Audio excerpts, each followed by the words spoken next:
Hello, love. I hope this letter finds you well. Today, I'm writing to you about handwriting. April being National Letter Writing Month, as established by the United States Postal Service when we hit the digital age and they were concerned about becoming obsolete. I decided that before the end of the month, I wanted to brush up on my penmanship.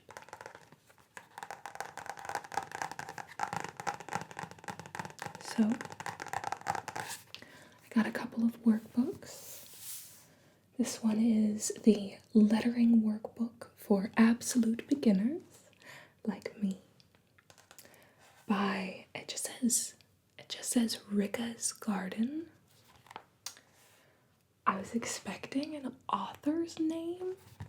I don't know if this is like the publishing company or just,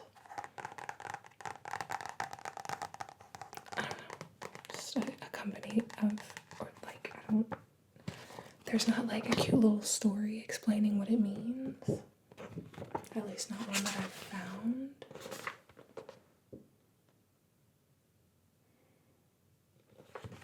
But that's who it's by.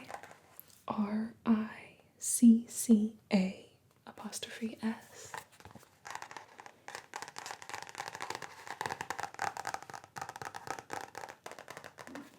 And I got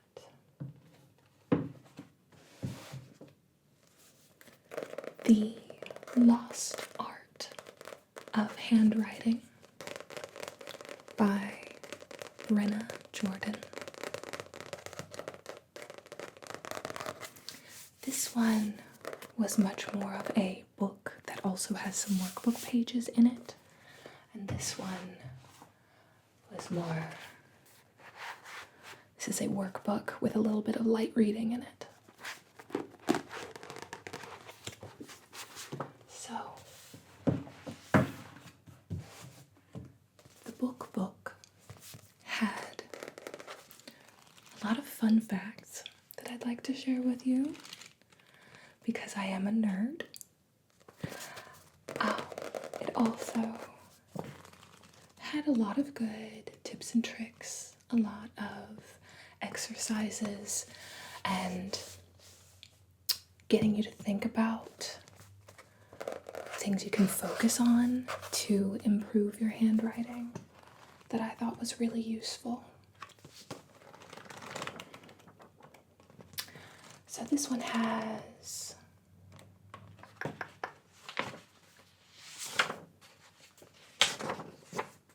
the history of handwriting. It's got some terms, vocabulary, what tools to use, different pen grasps, paper position, posture, all that kind of stuff. Then it has a couple of cursive options,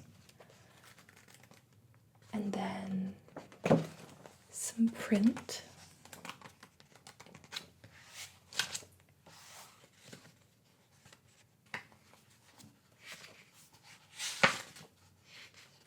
For cursive, it's kind of just, the font is cursive.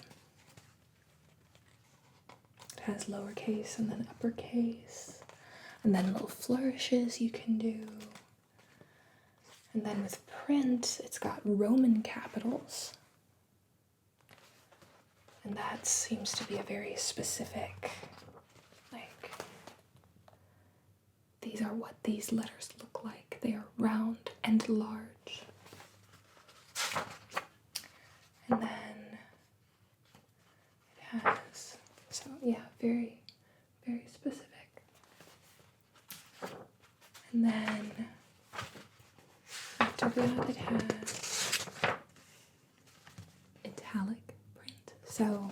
cursive being a little bit tilted. This is slanted print.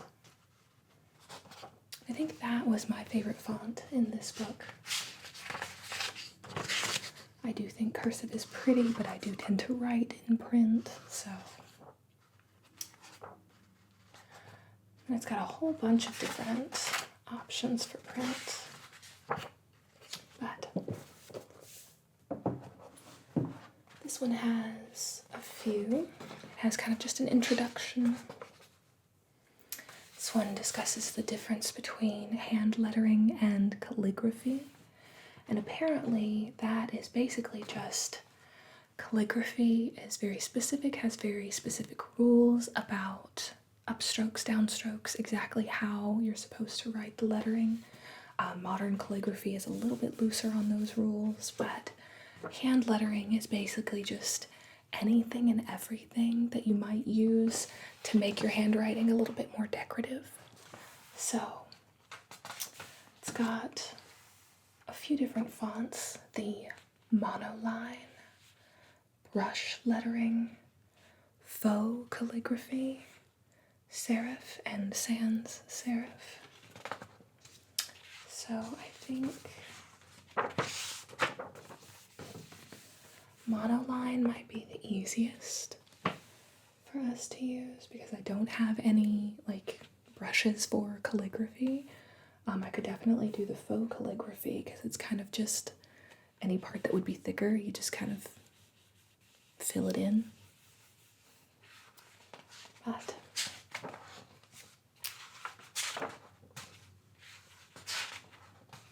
I have started the Monoline. I did have a pen that was running out of ink. I was hoping I could scrape together something, but it is not working. But alas. So I've got a couple of different pens that do work, and I wanted to try out both. Oh no, it bled through. Let's definitely get out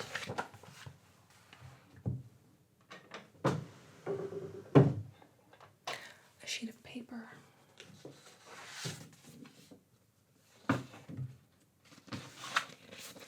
To prevent that going forward.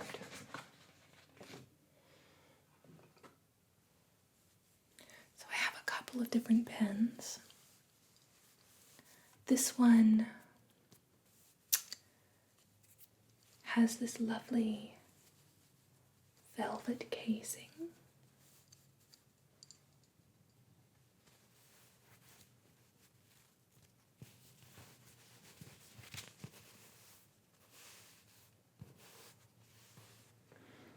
And it was actually a Christmas gift from a friend who made this, actually turned the wood and put the pieces of the pen together. It is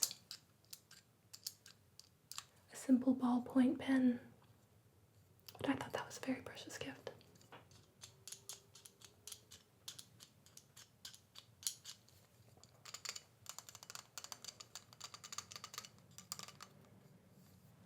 And then I've got what might actually just be a marker, but I kind of like to think of it as, it's just, classic Sharpie. But it's kind of I would call it a felt tip pen, which maybe that's just what a marker is.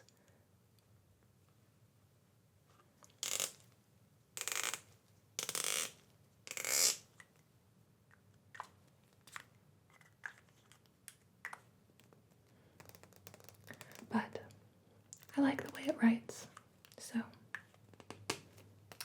that's one we'll be using. Originally, pens were dip pens, so, the feather quill pen, or just a pen with a metal nib that you would dip in an inkwell. And then they developed the fountain pen, which has a little ink reservoir inside the pen, and that way you don't have to use an inkwell. You don't have to keep up with keeping an inkwell full. You have to keep up with the reservoir inside the pen. They were originally refillable, reusable, but that was traded out for ink cartridges, basically, disposable. And then from there, I believe it was 1945, the ballpoint pen went on the market. And that was originally reusable as well. And that has since,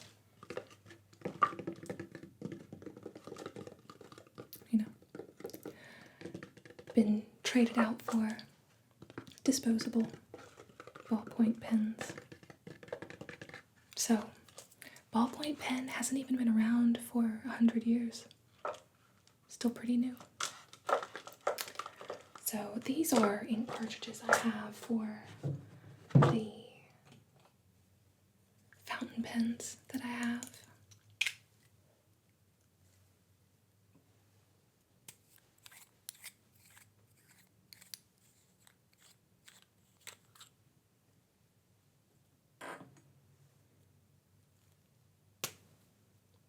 That one's empty.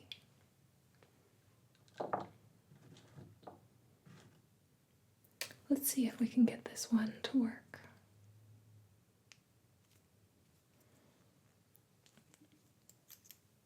It has to snap in.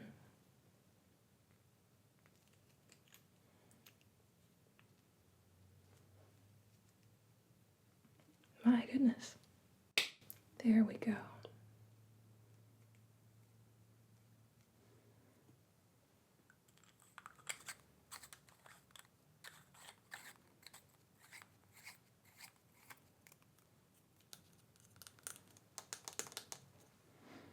Now, it was one of my fountain pens that I couldn't quite get to write. So let's see if this one will.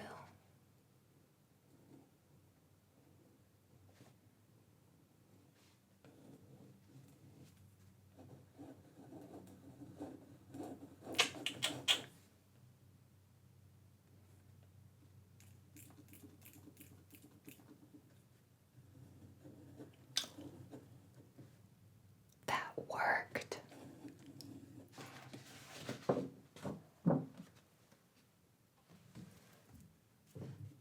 See all these little marks here? This one actually worked.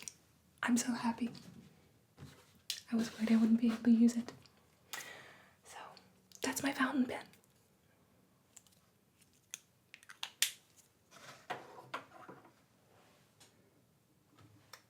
And then, yeah, that's all 3 pens.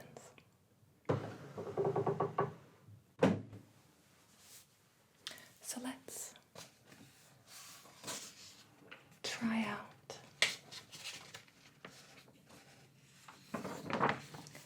the Monoline. Which one should I do first? The marker, the felt tip, the ballpoint pen, or the fountain pen? I agree, I like this one. Starting off with the ballpoint pen.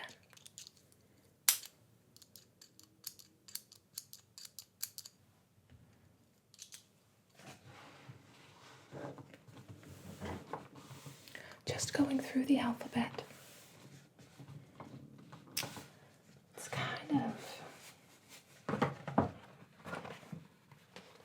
It's a little bit ornate. These are not motions I would think to take to write down the letter A.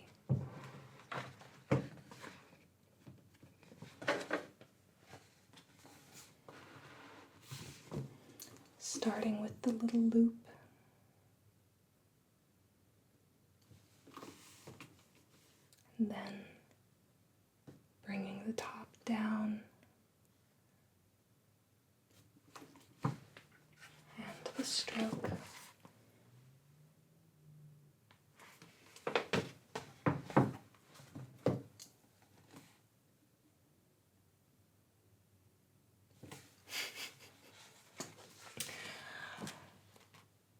So, the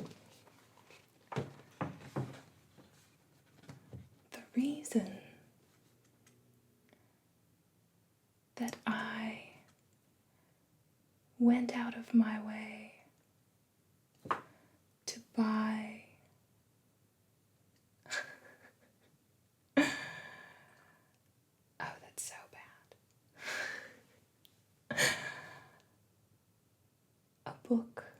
A couple of books on handwriting, hand lettering, is not because I wish to become a masterful artisan of the art of handwriting.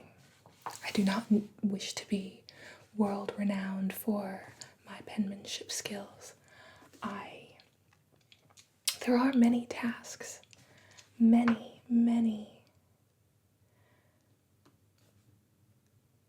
crafts and art forms that I would like to delve into the minutiae of and understand inside and out and upside down in the grittiest of details. I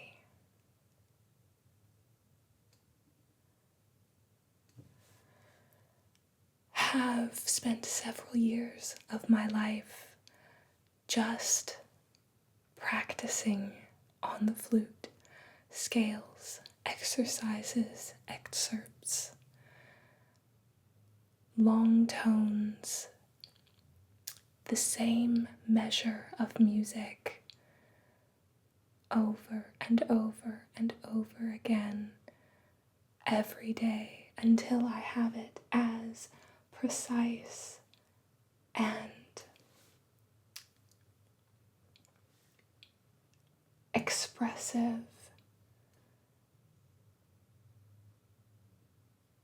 a piece of art as I can possibly make it. And there are so many other things that I would love to do that. Handwriting is not one of them. I love it that it's an art form that exists. I think it's a beautiful art form. It is not one that I want to master.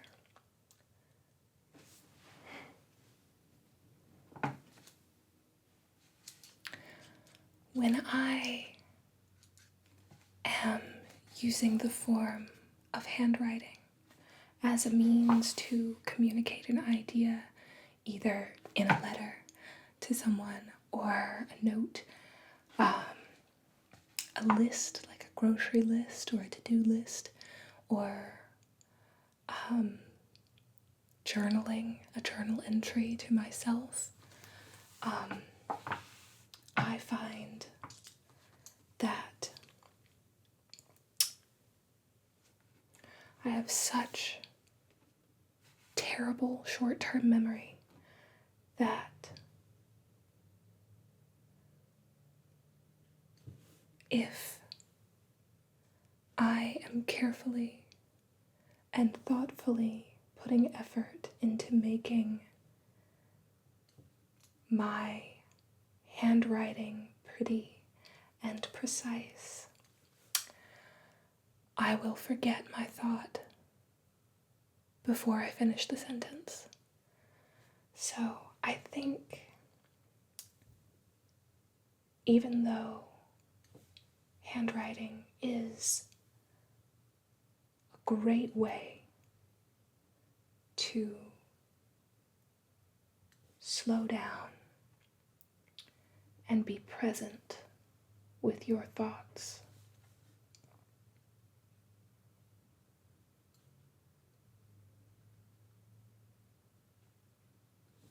in a way that something faster and more efficient wouldn't allow.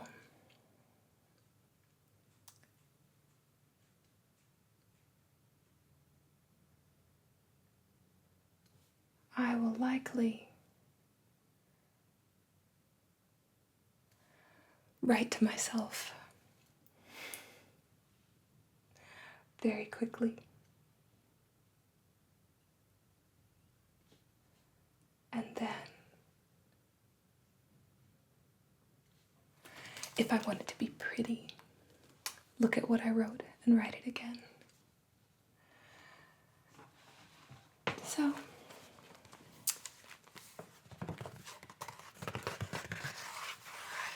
I've got a couple of lines going so far. I'm not doing half bad. I'm not mad at it.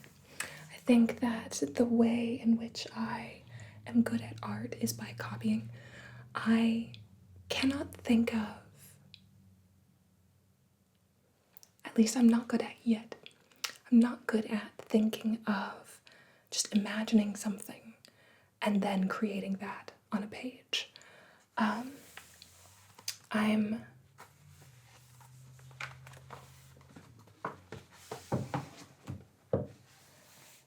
excellent at seeing an image and copying it almost exactly. I don't know. Perhaps I'm thinking myself cheap when really I'm just learning. I think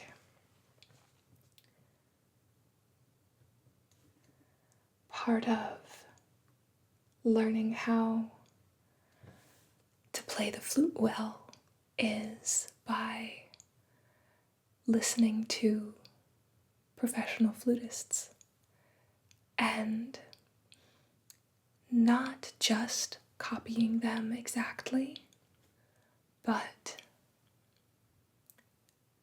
deciding what you like out of what they do and adding it to your own style. I feel like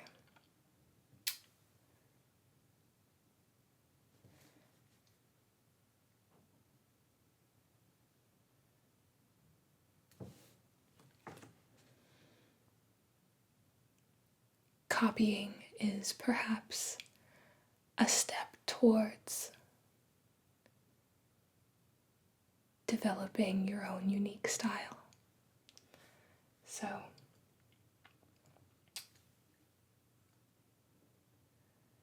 perhaps I'm being too hard on myself, and really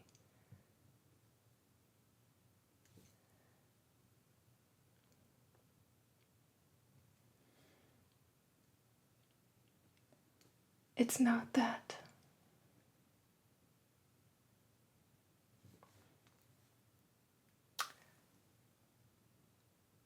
I fail to be an artist. It's just that I'm an artist who hasn't developed my own voice yet.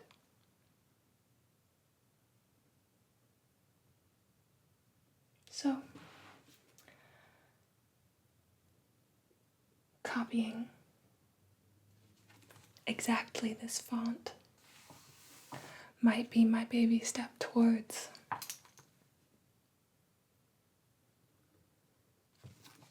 being a fantastic hand letterer, calligrapher. I don't know, maybe I'll get super into it. Maybe I'll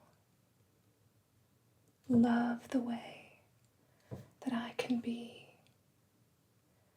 at peace with what it is I'm trying to write, and enjoying spending time taking up the space to make it look pretty. When my husband and I first met, he noticed my handwriting and pointed out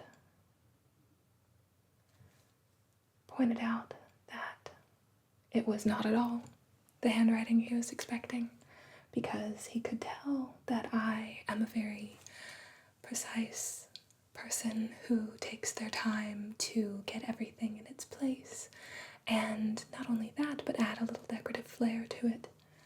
So when he saw that that was not at all the case with my handwriting. He was surprised. And like I said, I just need to get the thought out before I lose it. That's it. That's all I have the brain space for. So,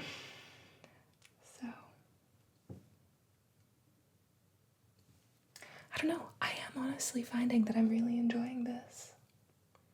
And at the very least, I've enjoyed learning some fun facts about the history of handwriting. So, first, I want to tell you, it's time for the fun facts portion of this video. Fonts. In the early 1800s, a man with the last name of Spencer developed a way to teach handwriting to public schools, because that was becoming part of curriculum literacy, was becoming part of public school curriculum. And so the font Spencerian became common. Spencerian script. And then in the later 1800s, a man with the last name of Palmer he published the book Palmer's Guide to Business Writing. So he wanted to simplify it and make it less frivolous. And that made it take less time. Your hand wouldn't get worn out so fast, so you'd be able to write more. And then after that, another fun fact, the Melville Dewey of the Dewey Decimal System developed library hand, which was specifically for catalog card entries, where it was very not allowed to add any personal flair. It was very strict.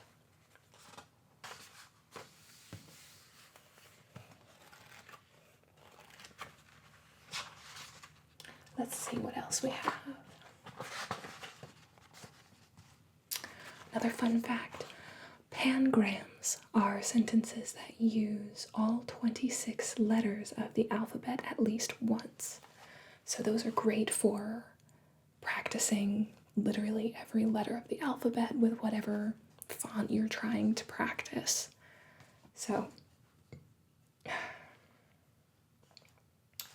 whatever font you're trying to develop, whatever you're wanting to change your handwriting to, whatever you want your handwriting to look like, pangrams are a great thing to practice. Here are a few. The quick brown fox jumps over the lazy dog. That has all 26 letters of the English alphabet. The 5 boxing wizards jump quickly. I suppose they'd have to if they're boxing. And then, how vexingly quick daft zebras jump. So, pangrams. And then, graphology is the study of handwriting, so interpreting someone's personality by analyzing their handwriting. And then graphotherapy is honestly what I'm practicing right now. That is the practice of making changes in handwriting to achieve a more desirable life. So, one example it gives is T crossings that sag downward indicate a gullible, I don't know if I like this one actually. T-crossings that sag downward indicate a gullible and indecisive personality trait.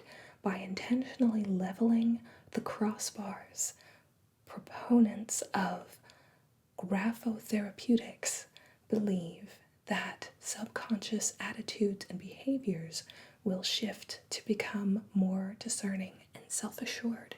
So, I don't know. I feel like there's definitely some validity to manifesting, like fake it till you make it. Be the change you want to see in the world, or in the very least in yourself. If you think of yourself as a more positive and self-assured person, and when you think of the kind of person who would be self-assured, would be lining your T's very specifically, then maybe that works. But I thought that graphotherapy was more like using handwriting as more of a meditative thing. So, and I'm sure that's also included in graphotherapy. If it's just graphics being your therapy, then that has to be included, right? It has to be more of an umbrella term. I don't know. If anyone studies handwriting, definitely leave a comment and tell me exactly the meaning of graphotherapy. So, the last fun fact that I want to share with you. Emily Dickinson, she would meticulously save envelopes that came in the mail and jot poems on them. The envelope poems are reproduced in the book The Gorgeous Nothings, Emily Dickinson's envelope poems.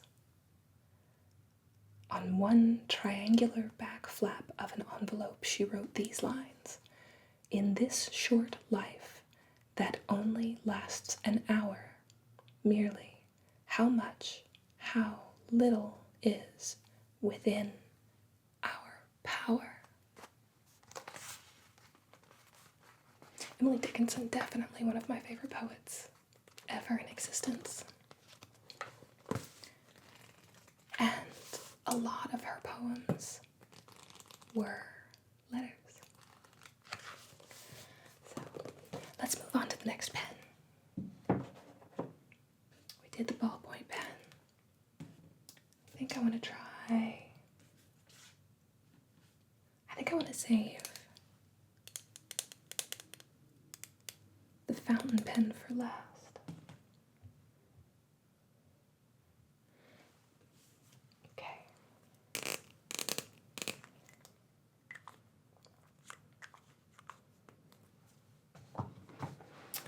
Gone through A, B, and C.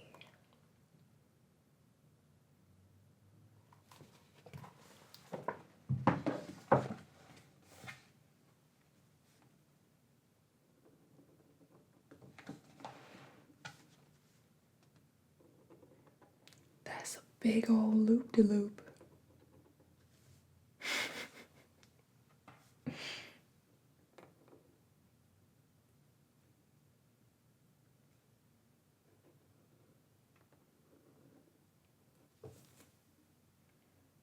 Okay.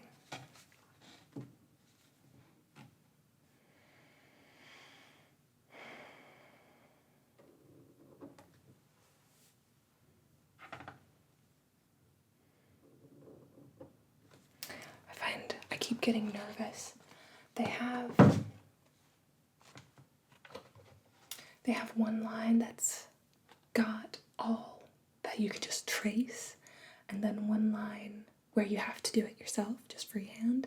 And I keep getting nervous every time. I'm like, oh wait, I'm not tracing anymore. Oh no.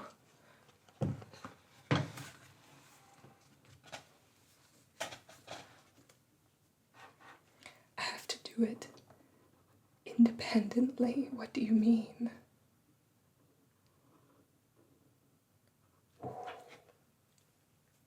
I'm not very careful. This is hard. This is not something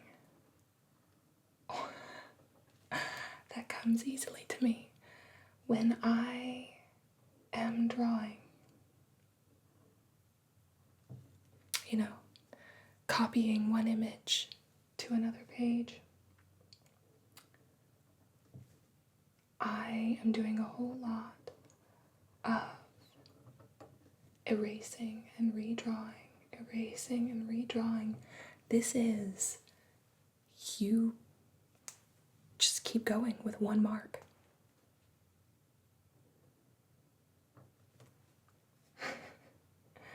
And it really doesn't matter if my mark looks good or bad if I can just redo it. The first one gives me an approximation of exactly where I want to put the line. But not so with this, and I don't think that I can bring myself to care enough to write something out in pencil and make it precise before writing over it in pen to make it easier just to trace it.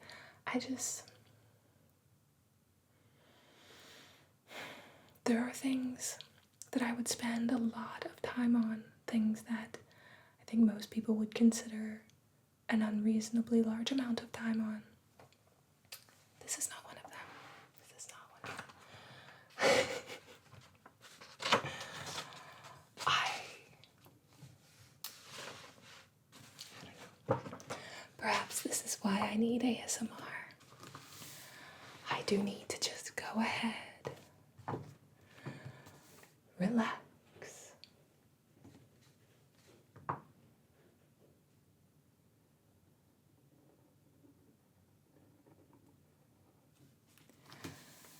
relax, and slow down. I can just focus. Perhaps that's what I'm fighting. Anytime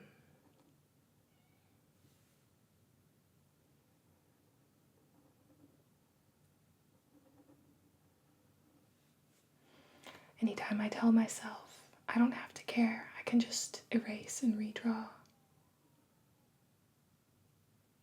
is me telling myself, I don't know, it's me not wanting to have to focus.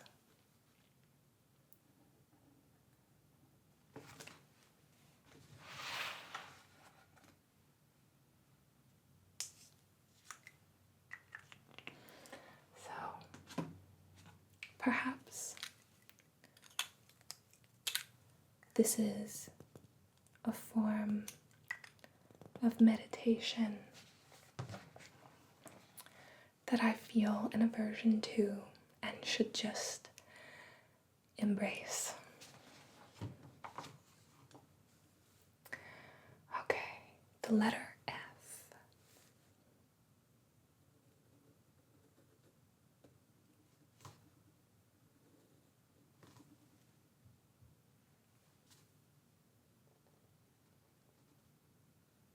This one's very strange.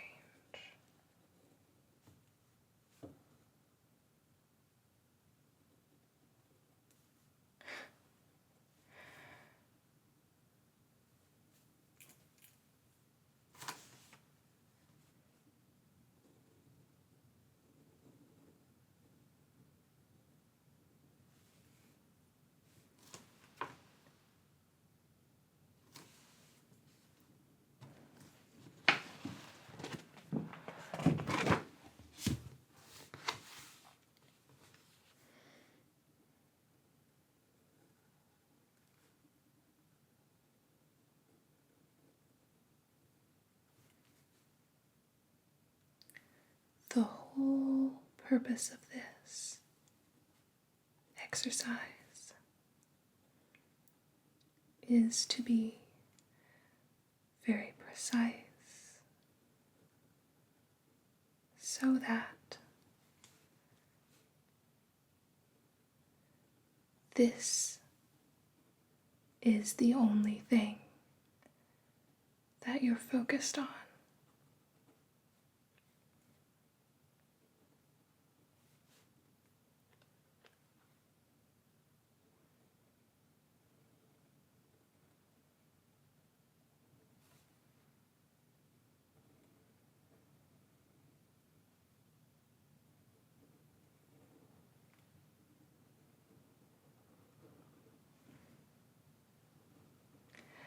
It's a shame. This pen is not working as well as I would like it to.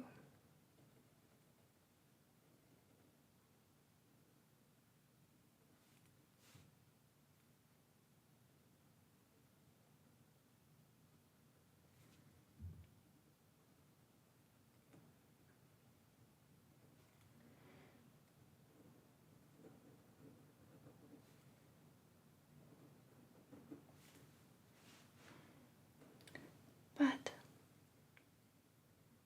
I'm very glad I got these fountain pens. Fun to try out. Think I'll get a nicer set next time. Get a better feel for it.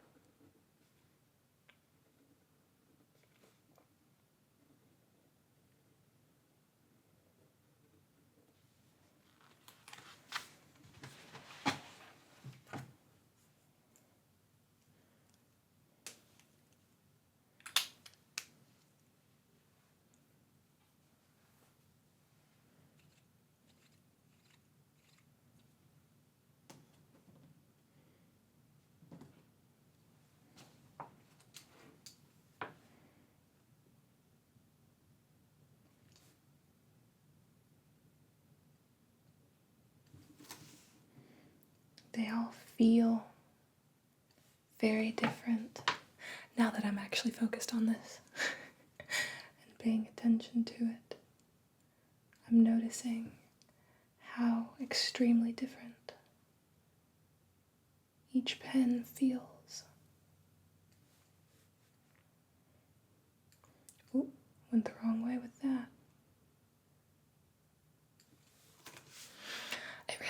It throws me for a loop, not having the guide to trace.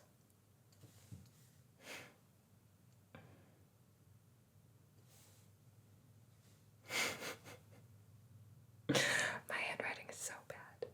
It's so bad.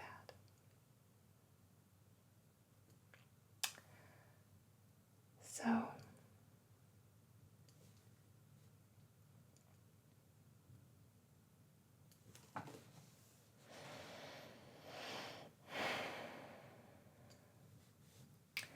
ASMR is everywhere.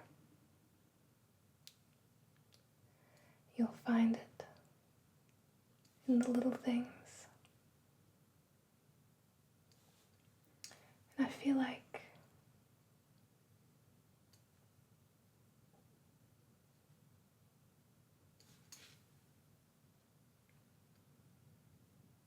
having something to help me focus on the little tedious tasks.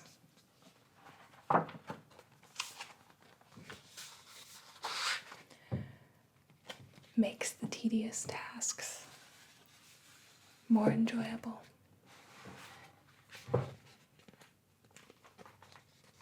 And if that's what I'm going to have to be spending my time doing, I might as well enjoy it. Here's each different pen. This one is the marker. And here's the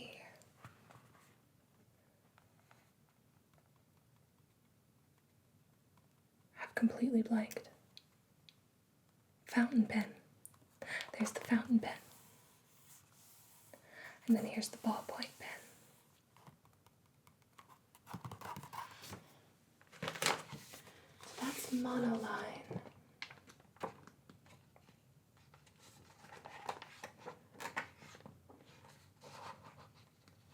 Quite lovely.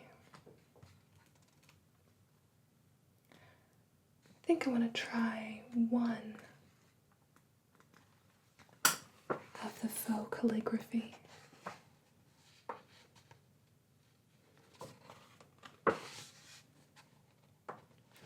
Let's do L and J.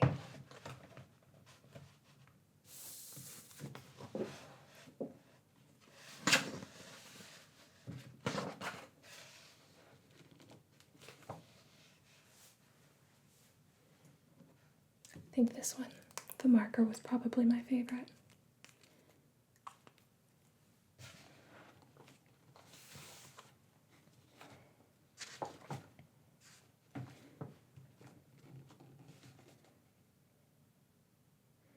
Okay, yeah. So it's just doing it just like you do with monoline, but then doing an extra stroke to fill in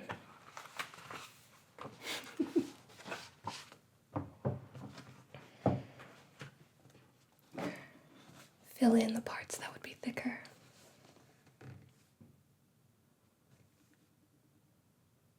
Hello? Okay, thank you.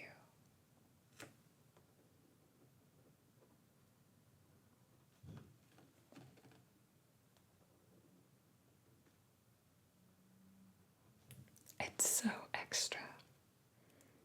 I feel like at that point, just get a different pen.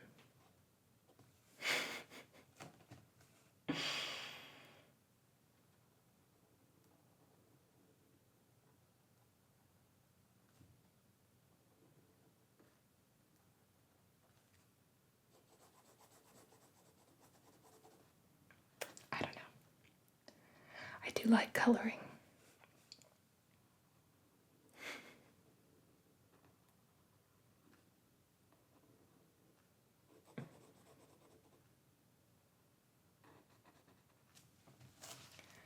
And then J.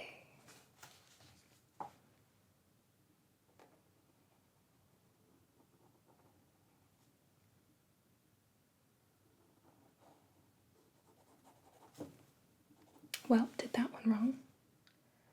Let's try it again. I suppose it doesn't matter too much.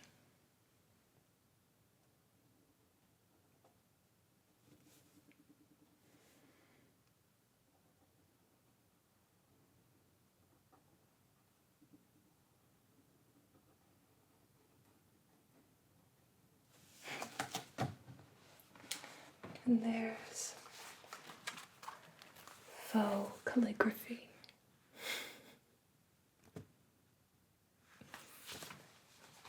Let's try that.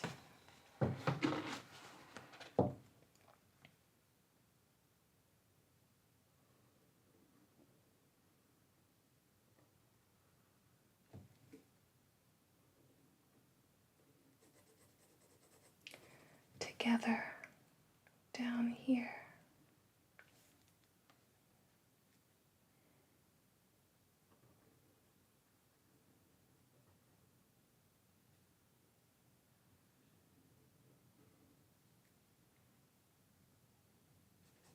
I just don't see how that looks like a J.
Until I write to you again. Anytime you rest, rest well. Love, Lori Jo.